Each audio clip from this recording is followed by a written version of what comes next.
Hello and welcome to the France 24 interview. Our guest today is Anar Karimov. He's Azerbaijan's acting culture minister and he joins us from Baku. Thank you very much for being with us today. Thank you very much, Max. Mr. Karimov, under a ceasefire agreement signed on November 9th between Azerbaijan and Armenia, Azerbaijan has reestablished control over the Nagorno-Karabakh region and 7 adjoining districts. This ceasefire agreement was negotiated by Russia, and your president, Ilham Aliyev, assured Russia's President Vladimir Putin that Christian monasteries, churches, and religious sites would be protected in those regions. Can you guarantee that this will indeed be the case? Of course, we say that many times, and on the highest level, our president mentioned that and publicly declared, and our cultural minister also several times declared that Azerbaijani side will preserve, restore, and put into operation all cultural sites, including religious sites, in Nagorno-Karabakh, for irrespective of its origin and the religious affiliation. So all communities living in Nagorno-Karabakh will be free and eligible to visit these sites and to pray and to worship. So this is goes in line with our policy, and I would like to make it clear that this is our policy. I mean, we will do that not by the demand of the international organizations or in the countries, but this is our priority and the policy. And this is perfectly in line with Azerbaijan's the traditions of multiculturalism and the peaceful coexistence between the nations and the ethnicities and the religious confessions. So the religious heritage, Christian religious heritage, is perfectly preserved, restored, and functional throughout the whole territory of Azerbaijan. And the Armenian church in the center of Baku is available and open for the visitors. So there is nothing that can be afraid that Azerbaijan will destroy or, I don't know, they close those religious sites. Mr. Karimov, if I may, obviously this is an opinion not shared in Armenia, but as well as by a number of Western academics, dozens or more, issued an open letter warning of the dangers to Armenian cultural heritage in those areas, and they said that there is a precedent in the Nakhichevan region where between 1997 and 2006 many Christian religious sites were destroyed. And so they say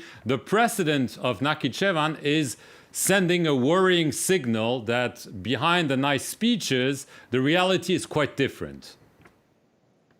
No, it's absolutely a lie and it's not true. I can tell you and I can testify that this is not true information about Nakhchivan, and we are very sorry that those persons that raising this issue, instead of addressing this to Azerbaijan, are addressing to UNESCO or other organizations. So we believe that they can address to Azerbaijan, and we will respond, and we will invite all of them to come to Azerbaijan and to witness and to observe those religious tolerance and the multiculturalism in the country.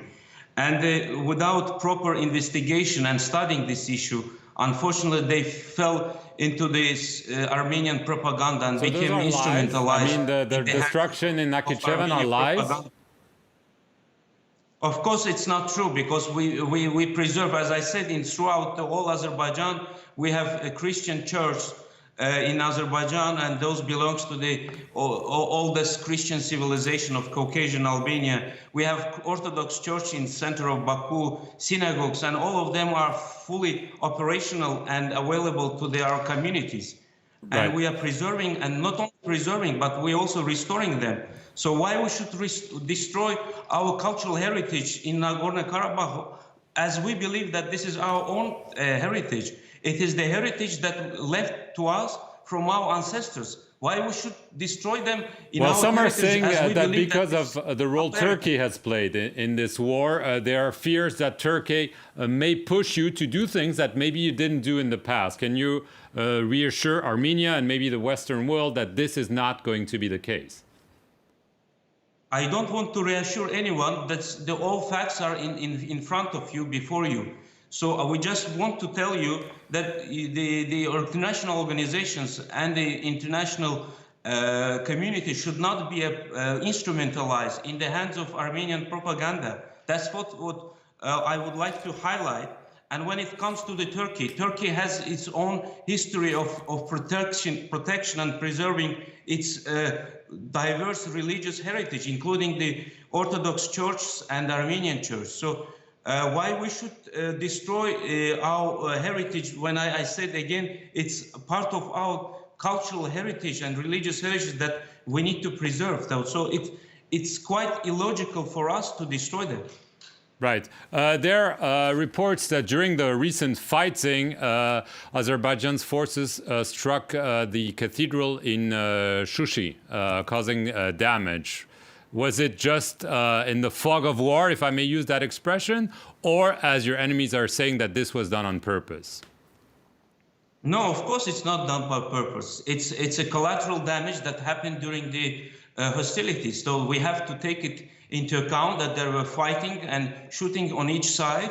And when we speak about the church in Shusha, we have to also speak about the damage caused from Armenian shelling to residential areas of Baku, to Ganja, to Barda and Tartar, where apart from the civilian casualties, we had also infrastructural casualties, including the Orthodox Church in Ganja, including the mosque in Ganja, all other religious cultural sites in different parts. Are you accusing Armenia of harming religious sites? Of course we are accusing them, and not only during this last 1 month and more hostilities, but throughout the 30 years of occupation. We have seen and I'm sure you have seen those disturbing videos, how our mosques in occupied territories transformed into the home animal stables. So these disturbing photos are not only, the violation of international humanitarian law, but it's also insult of millions of Muslim peoples and disrespect to the universal values. So all those photos and videos are available in the internet, and you can see what they did as a cultural genocide to our heritage in the occupied territories.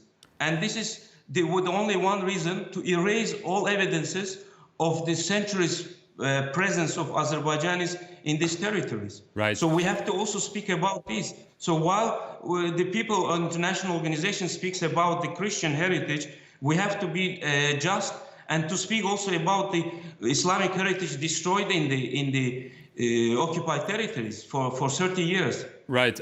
Is UNESCO a good way of trying to establish the truth in terms of the past, but also best manners, if I may use that expression, to preserve this religious heritage that we're talking about? We know that there have been meetings, that there's a mission that could be underway. Could they be, for you, a fair mediator?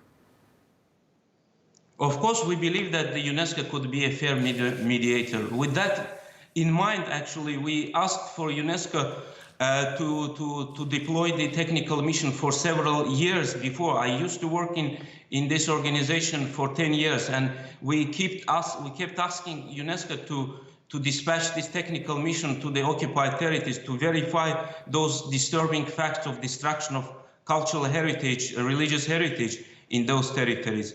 But for that time, of course, due to the unconstructive position of Armenia, this mission could not possible because they control those territories. But now, when we liberated these territories, we would be happy to invite international organizations, including UNESCO, to come and to see by their own eyes what left to us from this cultural, is this rich going to cultural happen? and religious I mean, heritage. are you optimistic?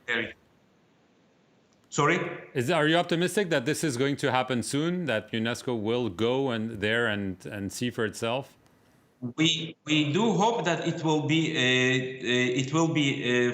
conducted as soon as possible, but it depends on several issues. First of all, it's a security conditions and weather conditions. Well, we have to take into account those elements before we will we will allow this mission to happen. But for sure, for us, it will be important to have this technical mission to the liberated territories, to assess the damage done to our religious and cultural heritage. And we will make this public available for the international community. And we hope that Armenia will be held accountable for those crimes that they committed in the occupied territories. Just a very last question, short one, about France. We've seen tensions between France and Azerbaijan, the French Senate adopting a resolution calling for the recognition of Karabakh. We saw your president react vividly. Is France playing a destructive role? Unfortunately, we have to acknowledge that the Senate, without again going into the details of this conflict, without studying, without conducting a proper study on the root causes and the situation on the ground, adopting this very highly politicized and I would say biased decision about recognition of so-called Nagorno-Karabakh Republic.